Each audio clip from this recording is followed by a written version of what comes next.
Yuta Okatsu versus Ryomen Sukuna, the Queen's Knight against the King of Curses. One is the strongest sorcerer of the modern generation, a prodigy so dangerous he was classified as special grade before he even understood what cursed energy was. The other is the embodiment of calamity itself, a being so overwhelmingly evil and powerful that death, fear, and worship followed him like shadows. This is not a fight of good versus evil. This is a fight of potential versus supremacy. To understand how this battle unfolds, we must first understand who Yuta Okotsu truly is.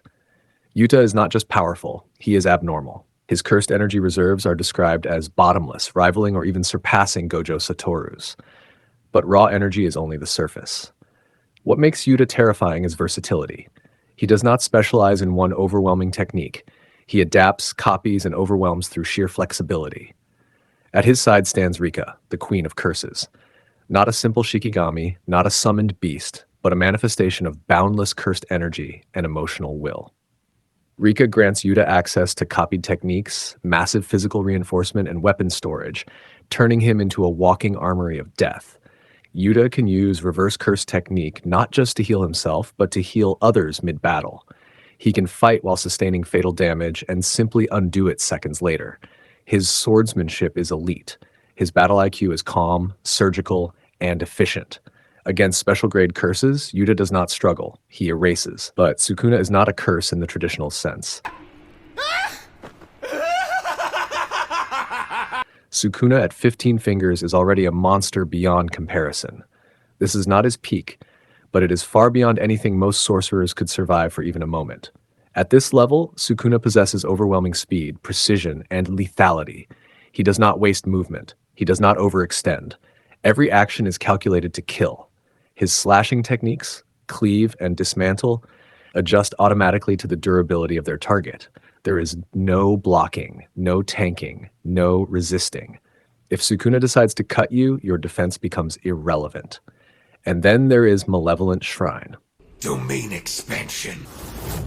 Malevolent Shrine. Unlike standard domain expansions, Sukuna's domain does not trap opponents inside a barrier.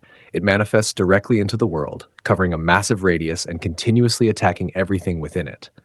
There is no escape, no safe zone, no pause between strikes. Within Malevolent Shrine, survival is not a question of strength. It is a question of how long you can endure dismemberment. Now the battle truly begins. In close combat, Yuta holds his ground far better than most. His reinforcement, swordsmanship, and Rika's physical presence allow him to clash with Sukuna without being instantly overwhelmed.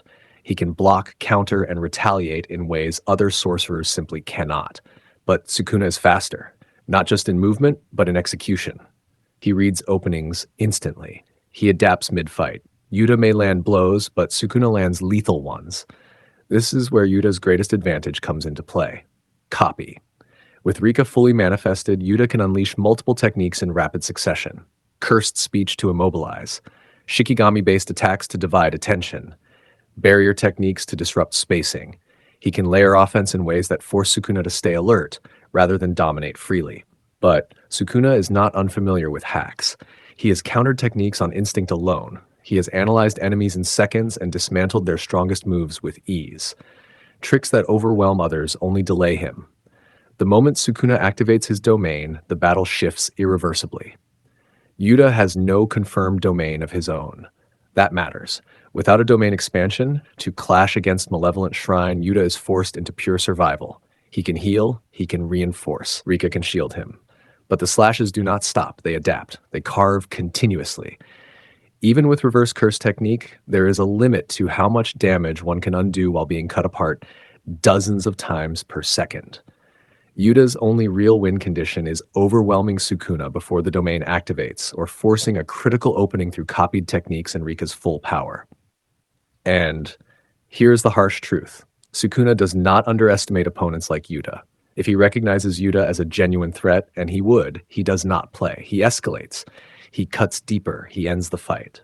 15-finger Sukuna may not be at full strength, but he is still the most refined killer in Jujutsu Kaisen. His cursed energy control is flawless. His domain is lethal. His mindset is merciless. Yuta can hurt him. Yuta can push him. Yuta can survive longer than almost anyone else. But beating Sukuna requires more than potential. It requires supremacy. And at 15 fingers, Sukuna still holds the throne. Verdict: Yuta Okatsu is one of the few sorcerers capable of fighting Sukuna head-on and living to tell the tale. His versatility, Rika, and healing make this a real battle, not a stomp. But without a domain expansion and without overwhelming Sukuna before Malevolent Shrine is deployed, Yuta falls. Sukuna wins the majority of encounters. High difficulty. No mercy.